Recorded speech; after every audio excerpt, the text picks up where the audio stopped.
नमस्कार दोस्तों, क्या हाल चाल है। तो हम लोग आज शुरू करेंगे भारतीय इतिहास में जो हम पढ़ा रहे थे आपको कि यूरोपियों का आगमन। तो उसकी जो सीरीज थी वो तो खत्म हो गई थी, लेकिन आपको पता होगा कि जो है भारत पे एक लंबे समय तक शासन किया है अंग्रेजों ने। और हम लोग जो है शुरू करेंगे वही कि भारत में अब किस प्रकार से ये लोग शासन के लिए जो है आगे बढ़ेंगे। तो सबसे पहले हम लोग बात करेंगे बंगाल के बारे में कि बंगाल पे अंग्रेजों ने आधिपत्य कैसे जमाया।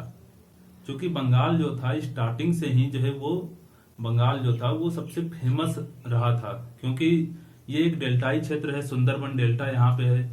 तो डेल्टाई क्षेत्र होने के कारण ये जो है बहुत उपजाऊ भूमि होती है। ठीक, तो ये शुरुआत से ही समृद्ध रहा है। एक तो इसके बंदरगाह जो है नगर भी हैं। ठीक, सूती वस्त्र के लिए जो है बहुत ही फेमस था। तब के बंगाल को आज के बंगाल से तुलना न कीजिएगा। तब के बंगाल में जो है आप जानते हैं कि जो है आज के वर्तमान का बांग्लादेश भी शामिल हुआ करता था, और साथ ही साथ बिहार और उड़ीसा के क्षेत्र भी शामिल होते थे। तो वो बहुत ही जो है ज्यादा समृद्ध जो है क्षेत्र था। सबसे पहले आप देखेंगे तो मुगलों ने जो वहां पे अपने गवर्नर नियुक्त करना शुरू किए थे। तो हम लोग वहां से स्टार्ट करेंगे। चलिए, बंगाल और अंग्रेज। बंगाल और अंग्रेज, ये हमारी हेडिंग रहेगी आज की।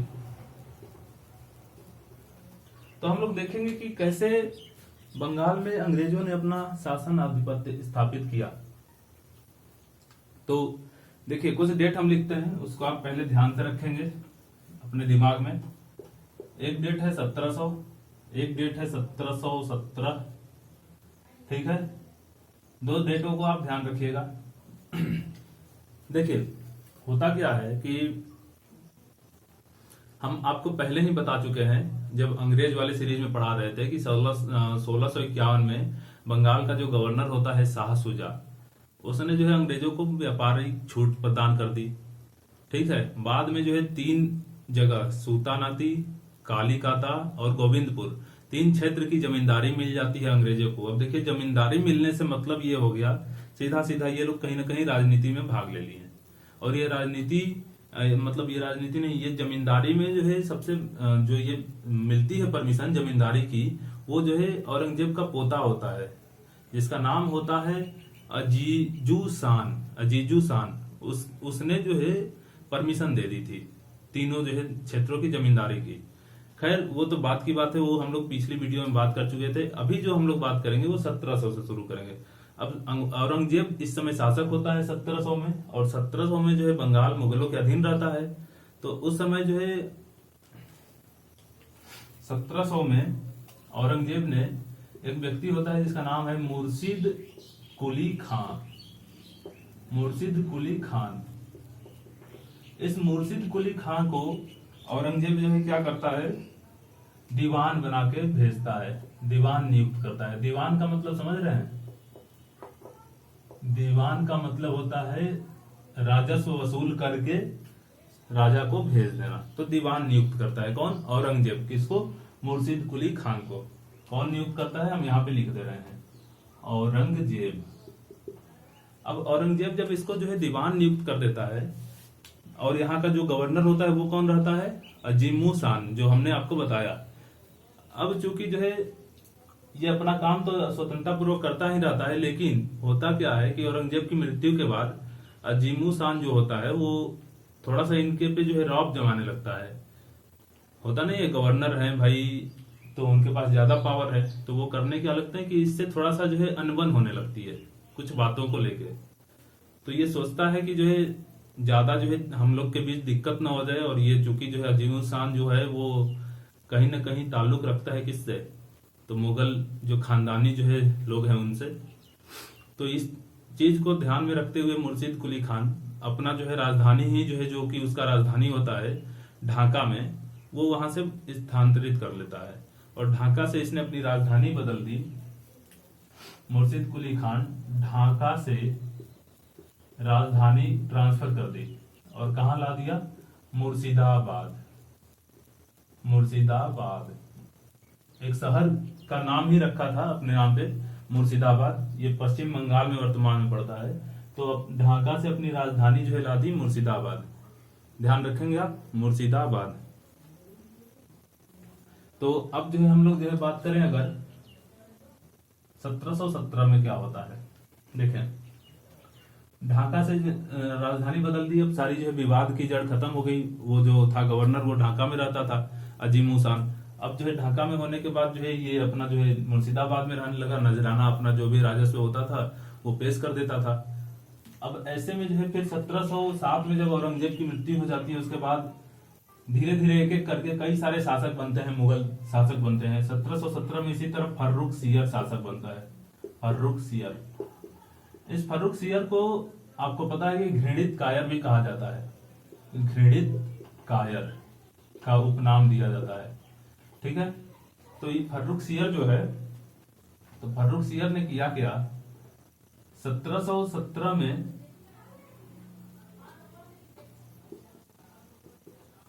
इस मुर्शिद कुली खां को बंगाल के दीवान के साथ साथ बंगाल का सूबेदार भी बना दिया। बंगाल का सूबेदार, सूबेदार होने का मतलब कि अब ये प्रशासनिक क्षेत्रों में जो है हिस्सा लेने लगेगा, मतलब प्रशासनिक क्षेत्र इसके अधीन आ जाएंगे। दीवानी तो है ही, राजस्व वसूल करके देगा ही, प्रशासन वाला भी जो है मामला इसके अंतर्गत आ जाएगा। सूबेदार नियुक्त कर दिया गया। ठीक, अब सूबेदार नियुक्त होने के बाद जो है, अब ये जानिए कि कुछ ही समय बाद फर्रुख सियर जब इसको नियुक्त करता है, उसके कुछ ही समय बाद ये अपने आप को स्वतंत्र शासक घोषित कर लेता है। स्वतंत्र शासक घोषित करता है, कहता है हम मुगलों से स्वतंत्र हैं, और मुगलों से स्वतंत्र शासक घोषित कर अपने आप को बंगाल का पहला नवाब बनाता है। बंगाल का पहला नवाब, ध्यान रखेंगे कौन बंगाल का पहला नवाब है, तो मुर्शिद कुली खान। स्वतंत्र जो है बंगाल, मतलब जो है मुगलों से किसने स्वतंत्र जो है आधिपत्य जो है घोषित कर दी थी, तो जो है मुर्शिद कुली खान ने। ये सब क्वेश्चन पूछे जाते हैं। अपने आप को स्वतंत्र घोषित कर दिया। अब उसके बाद इसने क्या किया, जो है कुछ व्यवस्थाएं लाई अपने यहाँ जो है लोगों को खुश करने के लिए। खासकर जो है ये कृषि वाला क्षेत्र था, तो इसमें जो है लोगों को खुश करने के लिए किया क्या इसने कि इजारेदारी प्रथा लाई। इजारेदारी प्रथा, इजारेदारी प्रथा क्या होती है कि ऊंची बोली लगाने वाले लोगों को जो है कृषि करने का जो है अधिकार दिया जाता था सरकारी भूमि पे। ठीक है, तो इजारेदारी प्रथा लाई गई। सबसे ज्यादा अधिक जो है बोली लगाने वाले को कृषि का जो है मतलब जो है ठेका दिया जाता था, कहने का मतलब ये है। और तकावी ऋण की व्यवस्था करवाई किसानों के लिए। तकावी ऋण, तकावी ऋण क्या होती है, वैसे किसान को जो कि एकदम जो है गरीब हैं या फिर जो चाहते हैं तो हमारे से अग्रिम वेतन लेके, तो अग्रिम वेतन लेकर कृषि करने की जो है व्यवस्था को ही तकावी ऋण कहा जाता है। यानी वैसा ऋण जिसके द्वारा जो है अग्रिम, देखिए गलत दिखाया है, अग्रिम ऋण यानी कि जो है आप पहले ही जो है आप जो बीज बोना हो, सब चीज जो भी करना हो, सब जो है अपना पैसा हमसे लीजिए, आप बोइए, बीज वगैरह रोपिए, जो भी चीजें हैं पैदा करिए, उसके बाद बेच के तब हमको उसका ब्याज चुकाइए और ऋण मतलब धन चुकाइए। तो ये व्यवस्था जो है तकावी ऋण कहलाती है। तो इसने शुरू करवाया। तो सारी व्यवस्थाएं चल रही थी, क्योंकि ये जब स्वतंत्र अपने आप को घोषित कर लिया था, तो एक चीज आप ध्यान रखेंगे, ऐसा नहीं कि पूरी तरह से ये स्वतंत्र ही थे, लेकिन स्वतंत्र तो माने जाते हैं, लेकिन ये करता क्या था कि मुगलों को खुश रखने के लिए प्रतिवर्ष एक राजस्व जो है तय राजस्व भेजता रहता था दरबार में। ठीक है, तय राजस्व भेजता रहता था। तो ये तो मुर्शिद कुली खान की इतिहास थी।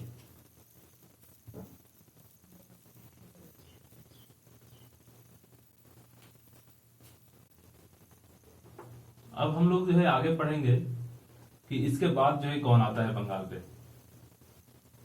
आपको पता है ना 1717 में फर्रुख सियर ने ही जो है क्या किया था, एक फरमान जारी करके अंग्रेजों को भी व्यापार करने की छूट दे दी थी। पढ़ाए हैं हम। तो देखें, अब हम लोग जो है बात करेंगे इसमें किसकी, तो हम लोग सीधा सीधा बात करेंगे कि अब इसका उत्तराधिकारी कौन था। भाई मुर्शिद कुली खान के एक भी जो है लड़के नहीं थे। मुर्शिद कुली खान के जब एक भी लड़के नहीं थे तो इसने जो है अपने दामाद को अपना उत्तराधिकारी घोषित कर दिया था। अच्छा, मुर्शिद कुली खान की जो है मृत्यु कब हुई थी? 1727। इसका जो है कार्यकाल 1717 से, नवाबी जो कार्यकाल है वो 1717 से लेके 1727 तक जो है माना जाता है। ठीक है। अब इसने जो है क्या किया कि अपना उत्तराधिकारी घोषित कर दिया अपने दामाद को, दामाद जिसका नाम था सुजाउद्दीन, ये इसका दामाद था। तो अपने दामाद को इसने जो है उत्तराधिकारी घोषित किया और 1727 से ये 1739 तक इस पे राज्य करेगा। ठीक है। ज्यादा इसने कुछ काम नहीं किया, कुछ एक्स्ट्रा ऐसा काम नहीं किया जिसके बारे में हम लोग इसके पढ़े। एक चीज थी कि इसने जो है क्या किया था कि सुजाउद्दीन के समय में 1733 में बिहार को भी बंगाल में शामिल कर दिया गया था। बिहार को बंगाल के अधीन कर दिया गया, यानी बिहार जो होता था उसका एरिया बंगाल के अधीन कर दिया गया। ये सब जो है काम इन्होंने किया। ठीक। अब बिहार को जब बंगाल के अधीन कर लिया तो भाई बिहार के लिए शासन करने के लिए कोई ना कोई तो चाहिए। अब ये कहां कहां शासन करेंगे, तो अपना एक गवर्नर नियुक्त किया इसने। तो इसने अपना एक गवर्नर नियुक्त किया, उसी गवर्नर का नाम है अलीवर्दी खान। अलीवर्दी खान। तो अलीवर्दी खान को अपना गवर्नर नियुक्त किया बिहार। वैसे तो देखा जाता है तो ये बिहार जो है कहा जाता है कि मुगलों ने जो है इनको दिया और बोला कि हमको नजराना जो है हर साल पेश करते रहना। ठीक। खैर जो भी हो, आप जो है इतना जाने कि 1733 में बिहार को बंगाल में शामिल कर लिया गया और बिहार का जो है शासक मतलब गवर्नर नियुक्त कर दिया गया किसको? अलीवर्दी खान को। ठीक है। अब अजीजुद्दीन 1739 में मर जाता है, उसकी मृत्यु हो जाती है। तो इसका पुत्र होता है जो, उसका नाम होता है सरफराज। ये सरफराज 1739 से 1740 तक शासन करता है। क्योंकि ये बहुत ही भोग विलासी टाइप का जो है शासक होता है। यानी कि कहने का मतलब ये कि इसको जो है शासन से ज्यादा जो है मतलब नहीं होता है। बस ये वही आज के जो कह सकते हैं लोग रंगीला टाइप के ये जो है था। आपको पता है रंगीला बादशाह किसको कहते हैं? मोहम्मद शाह को। ठीक। तो ये जो है रंगीला टाइप का मिजाज का ये भी व्यक्ति था। अब ये सरफराज जो था इसको जो है डायरेक्ट जो है चैलेंज कर देता है कौन? अलीवर्दी खान। अलीवर्दी खान कहता है ऐसे नपुंसक लोग रहेंगे तो हमारे हाथ से बिहार भी जाएगा और इसके हाथ से बंगाल भी चला जाएगा। इससे अच्छा हम ही जो है इस पे कब्जा कर लेते हैं। तो अलीवर्दी खान अपने कुछ मित्रों के सपोर्ट के साथ युद्ध करने की घोषणा कर देता है सरफराज से। और सरफराज और अलीवर्दी खान के बीच बंगाल के एक गांव है गिरिया, गिरिया का युद्ध लड़ा जाता है 1740 में। और 1740 के इस गिरिया के युद्ध में जो है आप जानते हैं कि सरफराज निकम्मा है तो जो है इसकी मृत्यु हो जाएगी। अलीवर्दी खान जो है क्या होता है यहाँ से जीत जाता है। अलीवर्दी खान जीत जाता है तो अब अगला शासक जो है अगला नवाब कौन बनेगा? अलीवर्दी खान। थोड़ा सा हम लोग बैकग्राउंड देख रहे हैं, ये भी जरूरी है। अलीवर्दी खान चूंकि अंग्रेज जो है इस पे आधिपत्य कब जमाएंगे बंगाल पे? 1757 के प्लासी युद्ध के बाद से। अलीवर्दी खान जो है इसका शासन काल है 1740 से 1756 तक। ठीक है। तो चलिए इसके बारे में पढ़ते हैं।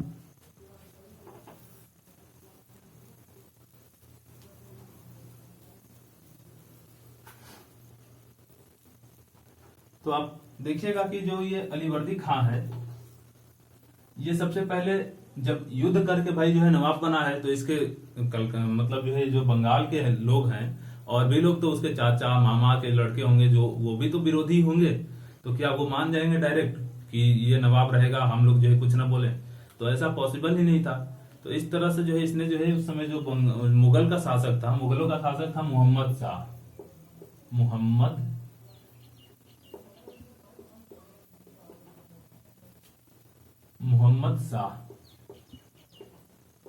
इसी को मोहम्मद शाह को ही रंगीला बादशाह कहा जाता है, रंगीला बादशाह। तो ये मोहम्मद शाह कौन था? मुगल शासक था।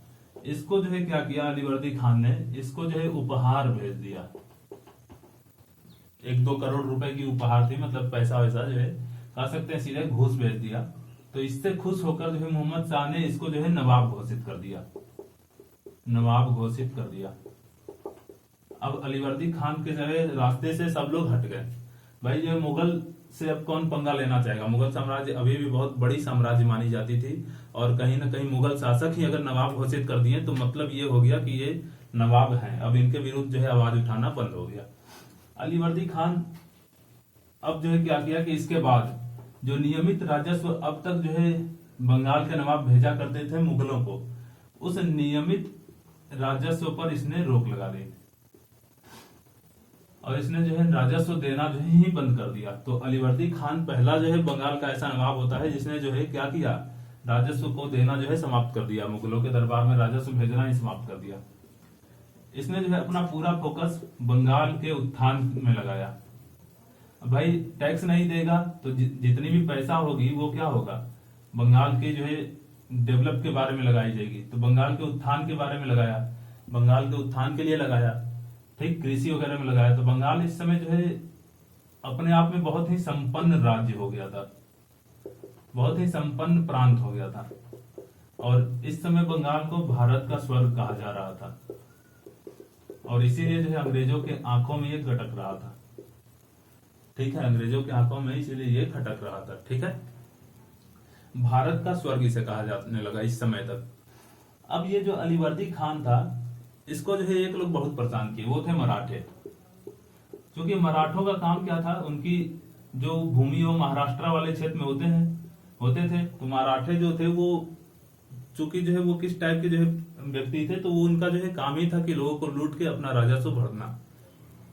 खेती तो होनी नहीं है वहां पे, ठीक। तो उनका जो है आय का एक ही साधन था, चौथ, जिसको कहा जाता है चौथ। 2 प्रकार के इनके टैक्स होते थे मराठों के, एक सरदेशमुखी, एक चौथ। तो चौथ जो टैक्स था ये बहुत ही जो है इन लोग जो है क्या करते थे कि चौथ टैक्स से लोगों को करते क्या थे कि जो है अगर ये लोग एक क्षेत्र पे आक्रमण करते थे, आक्रमण करके मान लीजिए अब युद्ध करेगा राजा, क्योंकि ये बहुत खूंखार भी होते थे, ऐसा नहीं कि इनको हराना बहुत चुटकी की बात थी। तो हर राजा जो है मराठों से डरते भी थे, खुद औरंगजेब बहुत परेशान था। तो ये जो है एक क्षेत्र पे आक्रमण कर देते, आक्रमण करने के बाद करते क्या कि उस क्षेत्र से जो है बोलते कि यदि तुम चाहते हो कि दोबारा हम आक्रमण न करें या फिर कोई और आक्रमण करे और हम तुम्हारा साथ दें, तो तुम हमें चौथ टैक्स दो। तो खुद से ही आक्रमण से बचाने के लिए एक टैक्स मांगा करते थे ये, और उस टैक्स को बोला करते थे चौथ। तो चौथ कर जो है चौथ कर वसूलने के लिए इन लोगों ने जो है कई बार इस पे बंगाल पे आक्रमण किया, और अलीवर्दी खान हर बार आक्रमण का सामना किया, लेकिन उसको लगा कि अब हम इस हरा नहीं पाएंगे मराठों को। तब उसने क्या किया कि 1751 में इसने मराठों के साथ संधि की, मराठों के साथ संधि की। और एक संधि में जो है इसने क्या किया, क्योंकि मराठों के साथ एक टेम्पोररी हस्ताक्षर किया, और इसमें 12 लाख प्रति वर्ष जो है रुपए देने का इसने साइन कर दिया कि प्रति वर्ष हम आपको 12 लाख रुपए चौथ टैक्स देंगे। तो अलीवर्दी खान की जो है मुख्य जो बातें हैं वो ध्यान रखिएगा। इसने जो है क्या किया था, ऐसा नवाब था जिसने जो है मुगलों को राजस्व देना बंद कर दिया, बंगाल संपन्न होने लगा। इसके समय बंगाल को भारत का स्वर्ग कहा जाने लगा। मराठे इसको बहुत परेशान करते थे, तो ये क्या किया कि मराठों को जो है इसने जो है टैक्स देना जो है जारी कर दिया 1751 से। कब? उस टैक्स को क्या बोला जाता है, चौथ टैक्स बोला जाता है। ठीक है, तो अब जो है हम लोग बात करेंगे इसमें, वैसे बहुत ज्यादा कुछ है नहीं। चलिए फिर हम लोग बात करते हैं। 51 हो गया, 56 में इसकी मृत्यु ही हो जाती है, तो मृत्यु पे बात करते हैं। 1756 में इसकी मृत्यु हो जाती है, किस कारण? पेचिश के कारण, पेचिश के कारण। और पेचिश के कारण जब मृत्यु हो जाती है, तो मृत्यु होने से पहले ये अपना उत्तराधिकारी घोषित करता है, किसको? तो अपनी सबसे छोटी लड़की के लड़के यानी अपने नाती को। वो नाती का नाम क्या होता है? सिराज उद दौला, सिराज उद दौला जिसको हम लोग सिराजुद्दौला पढ़ रहे हैं। ठीक है, तो सिराजुद्दौला को जो है ये अपना जो है अगला उत्तराधिकारी नियुक्त करता है। सिराजुद्दौला जो है वो भी आपका जो है इसी के ही टाइप का होता है, ज्यादा जो है किसी से ढिलवाई न करना। तो सिराजुद्दौला इसका उत्तराधिकारी होता है। 1756 में इसकी मृत्यु होती है। अलीवर्दी खान से एक बात बहुत फेमस है जो अक्सर एग्जाम में पूछ लिए जाते हैं, वो आपको ध्यान रखना है। अलीवर्दी खान ने अंग्रेजों की तुलना मधुमक्खियों से की थी, इस बात को आप ध्यान रखेंगे। ठीक है, अंग्रेजों की तुलना किससे की थी?